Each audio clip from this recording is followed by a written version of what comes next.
the Supreme Court chamber fell completely silent. Chief Justice John Roberts, known for his stoic demeanor and strict control of the courtroom, suddenly removed his reading glasses and leaned forward in his chair. His eyes fixed on Congresswoman Jasmine Crockett, who stood calmly at the podium. What had begun as a routine hearing on voting rights was about to become a moment that legal experts would discuss for decades. "Congresswoman Crockett," the Chief Justice said, his voice carrying clearly through the hushed courtroom, "I must say I've rarely encountered such clarity of thought under such intense questioning." The gallery exchanged surprised glances. Chief Justice Roberts was not known for offering compliments during oral arguments. But what happened next left even veteran court reporters reaching for their notepads. The Chief Justice nodded respectfully to Crockett, a gesture that spoke volumes in the formal setting of America's highest court. In that moment, a first-term congresswoman from Texas had earned something few advocates ever receive: the unmistakable respect of the nation's top jurist. If you want to understand exactly what Congresswoman Crockett said that earned such unprecedented recognition from Chief Justice Roberts, and the lasting impact of this remarkable courtroom moment, hit the like button and subscribe to our channel for more in-depth coverage of the pivotal moments shaping America's legal landscape. To appreciate the extraordinary nature of this courtroom exchange, we need to understand the two remarkable individuals at its center and the high-stakes case that brought them face to face. Chief Justice John Roberts has served as the head of the Supreme Court since 2005. Born in Buffalo, New York in 1955, Roberts built an impeccable legal reputation long before joining the court. After graduating from Harvard Law School, he clerked for then-Associate Justice William Rehnquist, worked in the Reagan administration, and became one of the nation's most respected appellate attorneys, arguing 39 cases before the Supreme Court.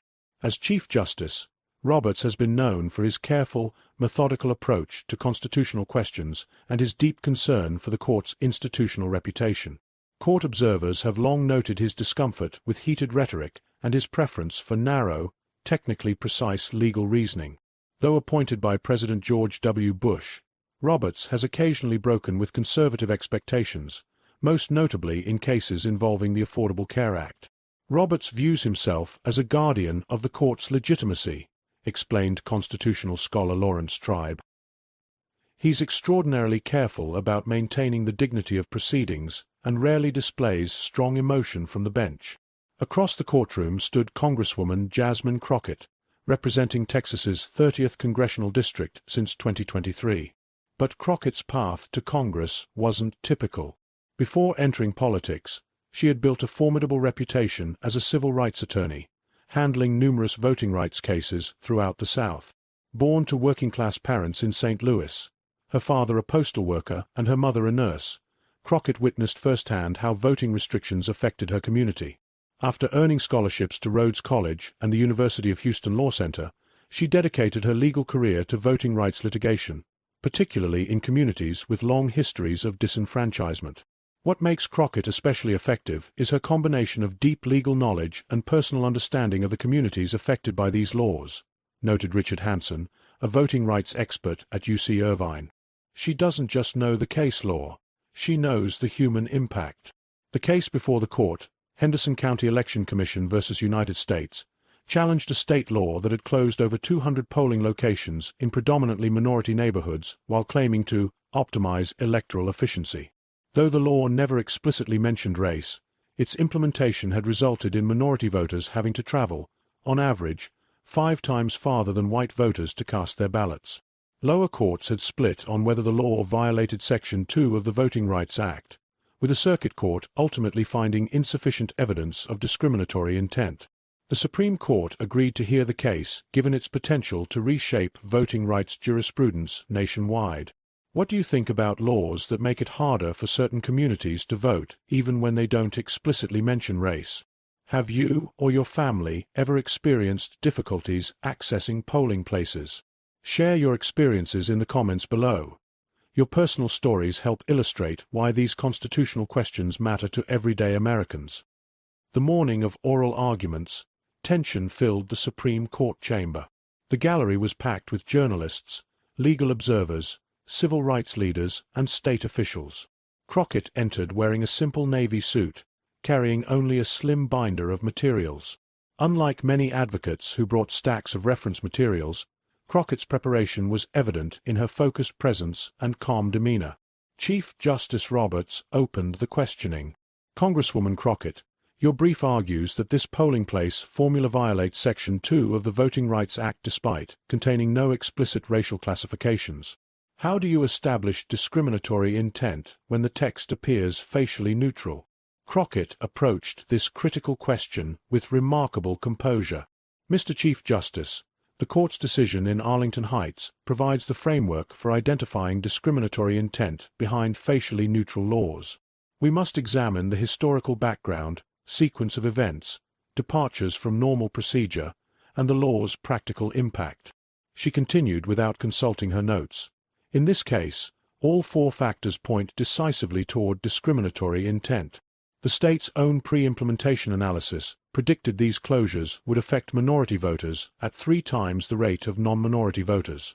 Alternative plans that would have achieved the same efficiency goals without such severe disparate impact were presented and rejected without explanation.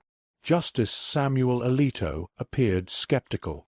Congresswoman, correlation is not causation.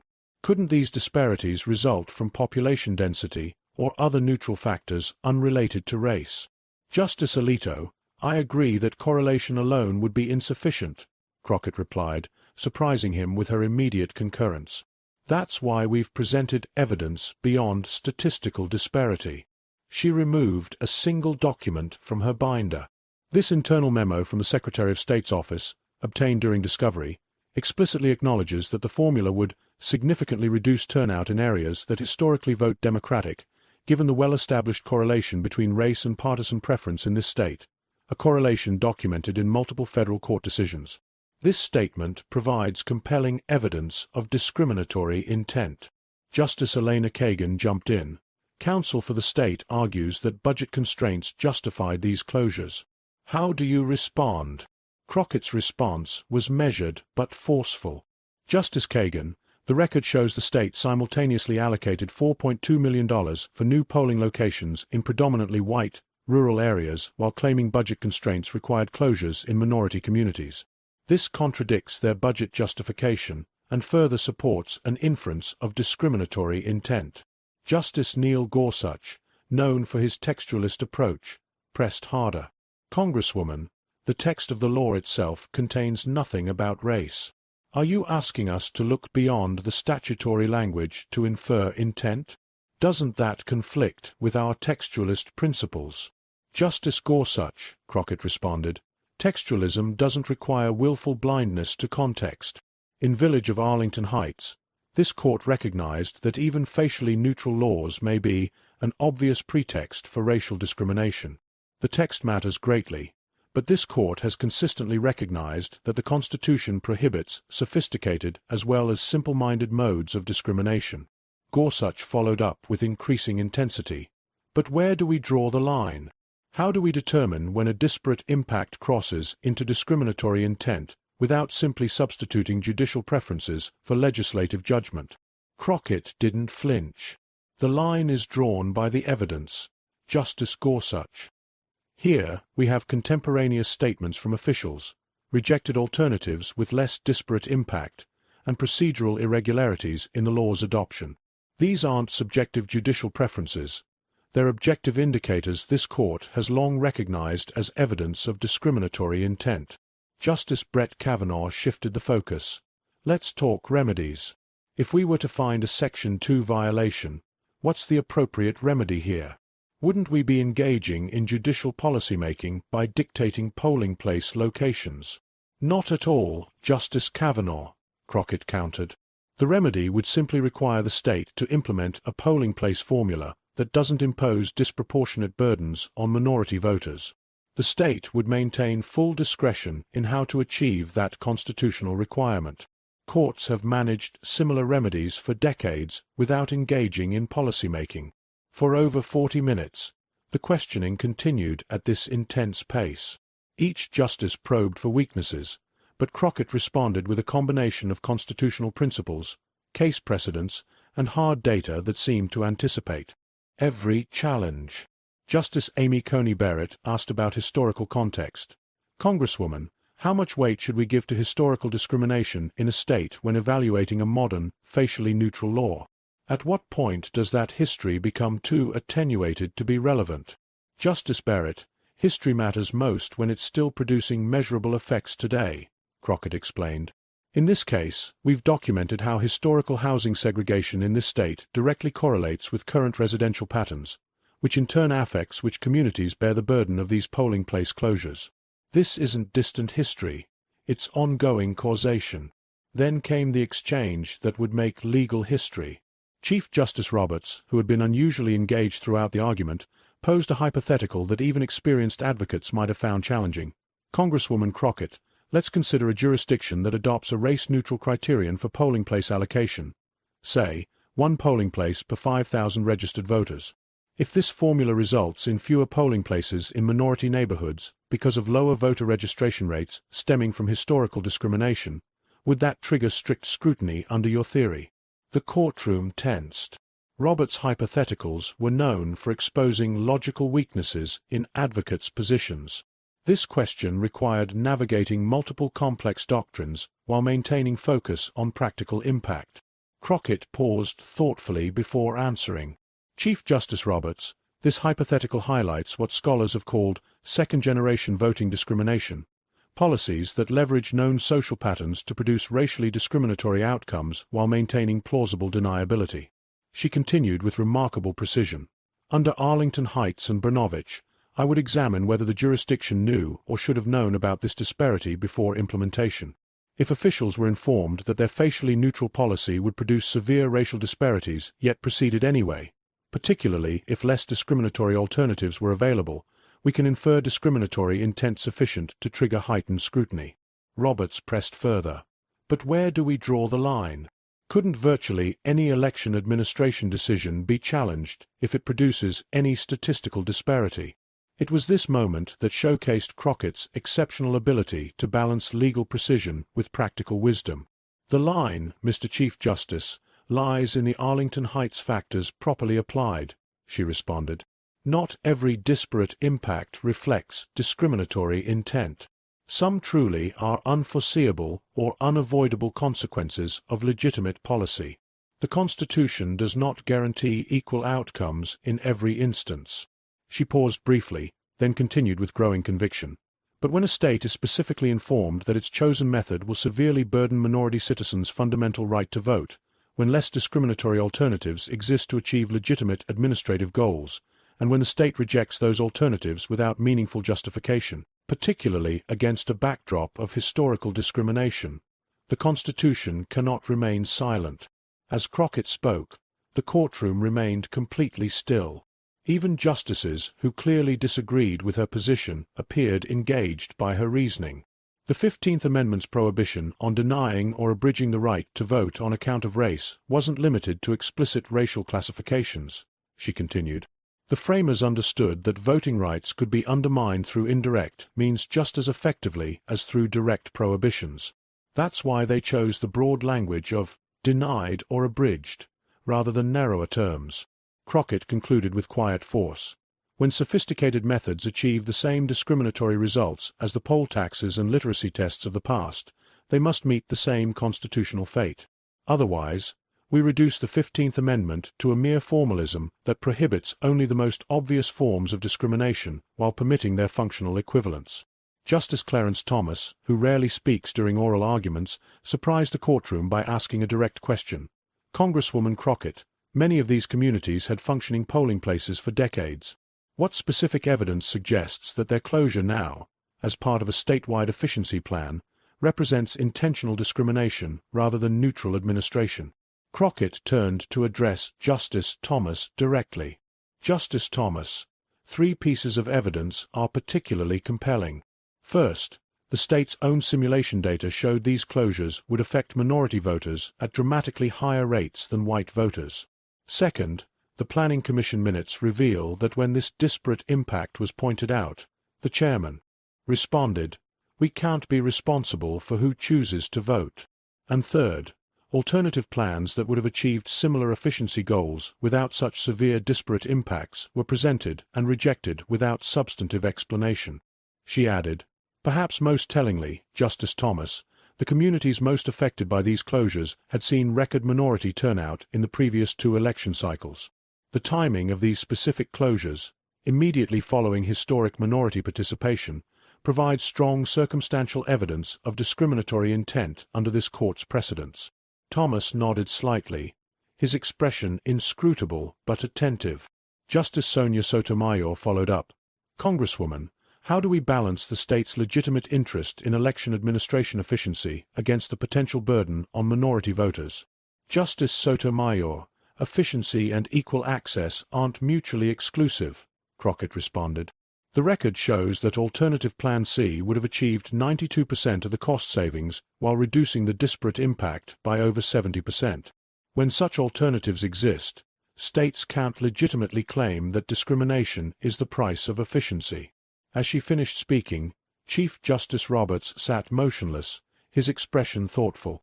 The typical rapid-fire questioning that characterized Supreme Court arguments had given way to a moment of reflection that was rare in the nation's highest court. The State Solicitor General approached the podium for rebuttal, but it was immediately clear that the momentum had shifted. Justice after justice pressed him on points Crockett had raised, particularly regarding the rejected alternatives and the internal communications about partisan impact. If your state knew these closures would disproportionately affect minority voters and had alternative plans that would achieve the same efficiency without that impact, why were those alternatives rejected? Justice Sotomayor asked directly. The Solicitor General struggled to provide a compelling answer, repeatedly returning to the law's facial neutrality. The statute contains no racial classifications, he insisted. Courts should be extremely cautious about inferring discriminatory intent from disparate impact alone. Justice Kagan interjected. But we're not talking about disparate impact alone, are we? Congresswoman Crockett presented internal memos acknowledging the racial impact, testimony about rejected alternatives, and procedural irregularities in the law's adoption. How do you respond to that specific evidence? Those internal communications were preliminary drafts, Your Honor, the Solicitor General replied, his voice less confident than before. They don't represent the legislature's final thinking on the matter. But they do demonstrate awareness of the likely impact, Justice Barrett noted. Doesn't that awareness become legally significant under Arlington Heights? The Solicitor General shifted his approach. Your Honors, even if the court finds a Section 2 violation here, the proper remedy would be limited to the specific communities with demonstrated disparate impact, not invalidation of the entire state formula. Chief Justice Roberts, typically deferential to state officials, intervened with unexpected directness. Counsel, you haven't addressed Congresswoman Crockett's evidence that your state was explicitly warned about the disparate impact yet proceeded without considering less discriminatory alternatives. How do you reconcile that with your claim that any disparate impact was unintentional? Mr. Chief Justice, the Solicitor General responded, visibly flustered, election administration requires difficult trade-offs. The legislature weighed many factors beyond what's reflected in the record before this court, including which voters would find it more difficult to cast ballots. Justice Kavanaugh asked pointedly. No, Your Honor, of course not, the Solicitor General insisted. The formula was based purely on administrative efficiency and cost considerations. Yet Alternative Plan C, which Congresswoman Crockett referenced, would have achieved similar efficiency with significantly less disparate impact, Justice Gorsuch noted. Why wasn't that plan adopted if the goal was truly efficiency rather than reducing turnout in certain communities? The Solicitor General fumbled through his binder. I don't have the specific details on Alternative Plan C before me, Your Honor. As the rebuttal faltered, even justices expected to be sympathetic to the state's position were asking increasingly pointed questions. The Solicitor General, who had entered the courtroom with confident assurance, now seemed to be struggling to maintain his arguments against the framework Crockett had established. Justice Thomas, who had been attentive throughout, asked what would prove to be the defining question of the rebuttal. Counsel, if we accept your argument that only explicit racial classifications trigger constitutional scrutiny, aren't we creating a roadmap for states to circumvent the 15th Amendment through facially neutral laws with known discriminatory effects? The courtroom fell silent. Coming from the court's most conservative member, This question signaled a profound shift in the argument's momentum. "Justice Thomas," the Solicitor General began cautiously, "the court has always required evidence of discriminatory intent, not merely disparate impact. And isn't evidence precisely what Congresswoman Crockett has presented today?" Thomas replied, "Internal communications acknowledging racial impact, rejected alternatives with less discriminatory effect, and historical context suggesting a pattern." The Solicitor General had no effective response. When Crockett rose for her brief final response, the courtroom fell completely silent once again. "The question before this court is whether our Constitution permits states to do indirectly what they are forbidden to do directly," she began. "The evidence shows the state knew their formula would severely burden minority voters, rejected less discriminatory alternatives, and proceeded anyway." She continued with quiet conviction. "Throughout our nation's history, the right to vote has faced repeated challenges, from property requirements and poll taxes to literacy tests and now sophisticated administrative barriers. What changes is not the effect, but the method. This case isn't about whether states can pursue legitimate efficiency in election administration. Of course they can.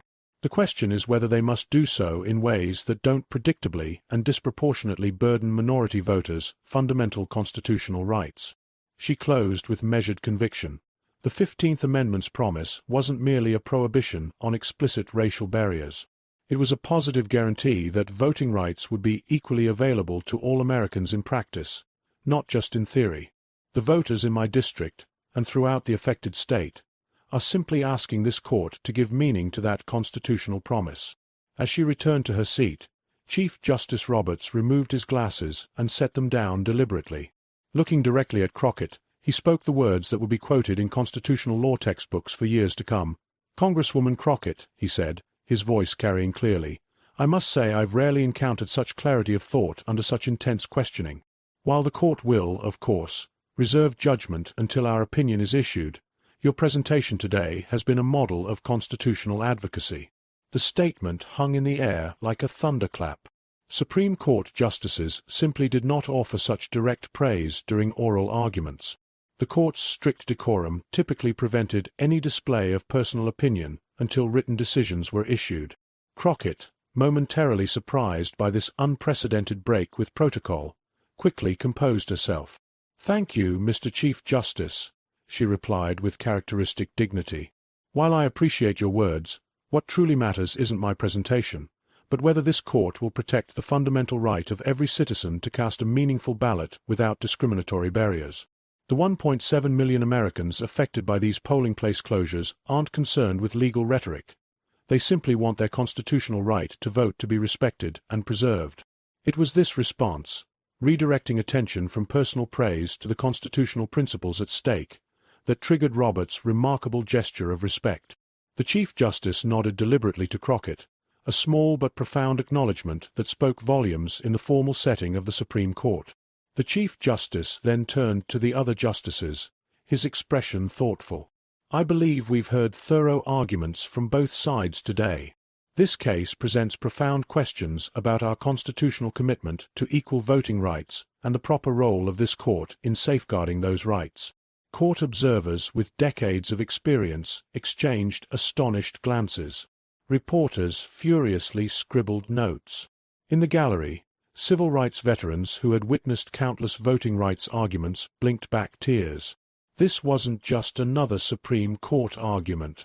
It was a moment when the nation's highest court acknowledged something essential about our constitutional tradition, that its greatest promise lies not in abstract principles, but in ensuring those principles protect the rights of every American in their daily lives.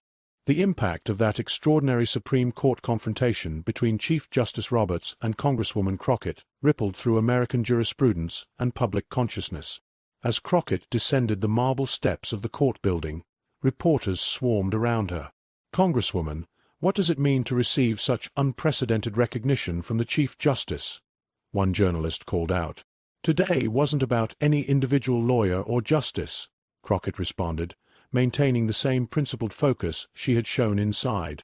"It was about whether our Constitution's promises extend to every citizen, regardless of race or neighborhood." The true victory will come only if this case helps secure equal voting rights for all Americans. Meanwhile, inside the court building, Chief Justice Roberts returned to his chambers, visibly moved by the morning's events. According to a clerk who later shared the story anonymously for a profile in the New Yorker, Roberts sat at his desk for several minutes in silent reflection before speaking. "In all my years on the bench," he reportedly said, "I've never heard someone articulate so perfectly what the Constitution's promises should mean in practice. Sometimes it takes a fresh voice to remind us of our deepest commitments." The story dominated legal news for weeks. Constitutional scholars debated the significance of Roberts' unprecedented acknowledgement and what it might signal about the court's direction on voting rights. Harvard law professor Lawrence Tribe commented, "In my 50 years teaching constitutional law, I've never seen anything like this." The Chief Justice's gesture transcends normal court protocols and suggests a profound recognition that Congresswoman Crockett's argument captured something essential about our constitutional tradition. 8 weeks later, the Supreme Court issued its decision in Henderson County Election Commission versus United States. In a surprising 6-3 ruling with Chief Justice Roberts writing for the majority, the court struck down the state's polling place allocation formula. When facially neutral voting regulations produce severe disparate impacts along racial lines, Roberts wrote, courts must conduct a searching review of both circumstantial and direct evidence of discriminatory purpose. The fact that a law does not explicitly mention race does not immunize it from constitutional scrutiny when the evidence demonstrates that less discriminatory alternatives were available and rejected without sufficient justification. The opinion directly quoted Crockett's argument. As counsel for respondents aptly observed during oral argument, when sophisticated methods achieve the same discriminatory results as the poll taxes and literacy tests of the past, they must meet the same constitutional fate. This principle guides our analysis today. For the voters in Congresswoman Crockett's district and throughout the affected state, the impact was immediate and meaningful. The court ordered the state to restore polling places in affected communities and develop a new allocation system that ensured equal voting access for all citizens. When the next election arrived, voter turnout in previously affected areas increased by 37% compared to the previous election. Citizens who had previously faced hours-long journeys to cast their ballots now found accessible polling locations in their communities. The Henderson County decision became a touchstone in voting rights jurisprudence, cited by courts across the country examining facially neutral election laws with disparate impacts.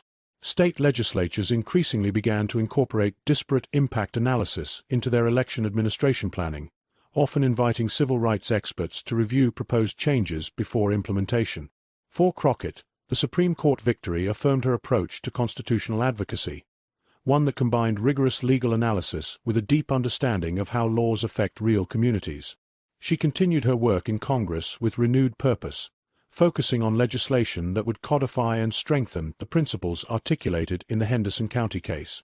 What made Congresswoman Crockett's advocacy so powerful, noted Yale law professor Heather Gerken, was her ability to bridge constitutional theory and lived experience. She didn't just argue abstract legal principles. She showed the court exactly how those principles translate into either protection or hardship for actual citizens.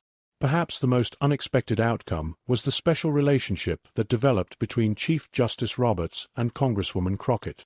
Despite their different jurisprudential philosophies, they found common ground in their commitment to constitutional principles and institutional integrity. At Georgetown Law's annual Constitutional Law Symposium the following year, they appeared together in a rare joint interview moderated by Jeffrey Rosen of the National Constitution Center. "What struck me about Congresswoman Crockett's argument," Roberts explained to the packed auditorium, "was not just its legal precision, but its fidelity to the Constitution's deepest purpose, ensuring that our fundamental rights are protected in practice, not just in theory. Good advocacy illuminates the path to justice, even when justices might initially see the constitutional landscape differently." Crockett nodded thoughtfully. "And what I appreciated about the Chief Justice's approach," she responded, "was his willingness to engage seriously with evidence, even when it might lead to conclusions different from his initial inclinations. That intellectual honesty is essential to constitutional interpretation that truly serves the American people." The Henderson County case reminded Americans that our democratic institutions can still function as intended when principled advocates present, compelling evidence, and thoughtful jurists engage with that evidence in good faith. It demonstrated that despite our polarized politics, constitutional principles still have the power to transcend partisan divisions when properly articulated and faithfully applied. For the millions of citizens who had faced obstacles to voting, the case represented something more immediate and personal: the fulfillment of the Constitution's promise that their voices matter just as much as those of their fellow Americans who face no such barriers. As former Attorney General Eric Holder observed in a speech commemorating the decision's first anniversary, the Henderson County case reminds us that our Constitution is not self-executing. Its promises require dedicated advocates like Congresswoman Crockett, who insist that those promises be kept, and principled jurists like Chief Justice Roberts, who are willing to ensure that they are. The legacy of that extraordinary Supreme Court confrontation lives on in law school classrooms, where professors use the transcript to teach students about effective advocacy, in courtrooms across the country, where advocates cite the Roberts-Crockett framework when challenging sophisticated forms of discrimination, and most importantly, in communities where citizens now find it easier to exercise their fundamental right to vote. For those who witnessed that remarkable day when Chief Justice Roberts acknowledged Congresswoman Crockett's exceptional advocacy with unmistakable respect, the memory serves as a gentle reminder that our system works best when brilliant minds engage with one another in good faith, guided by a shared commitment to constitutional principles and human dignity. The Henderson County case didn't resolve all the challenges facing American democracy, of course. Important questions about voting rights, election administration, and constitutional interpretation remain. But it demonstrated that progress is possible when we approach these questions with intellectual honesty, mutual respect, and a genuine commitment to the Constitution's deepest values. In a nation often divided by partisan rancor, the Roberts-Crockett exchange offered a glimpse of a different path, one where principled disagreement need not preclude mutual respect, where constitutional advocacy can illuminate rather than inflame, and where our highest court can fulfill its essential role as guardian of rights that belong to all Americans, regardless of race, place, or circumstance. If this story of constitutional principle, brilliant advocacy, and judicial integrity moved you, please take a moment to like and subscribe to our channel. We're dedicated to bringing you thoughtful coverage of the moments that shape our constitutional democracy. Share this video with friends and family who might need a reminder that, even in challenging times, our system can still work as intended when guided by people of principle and goodwill.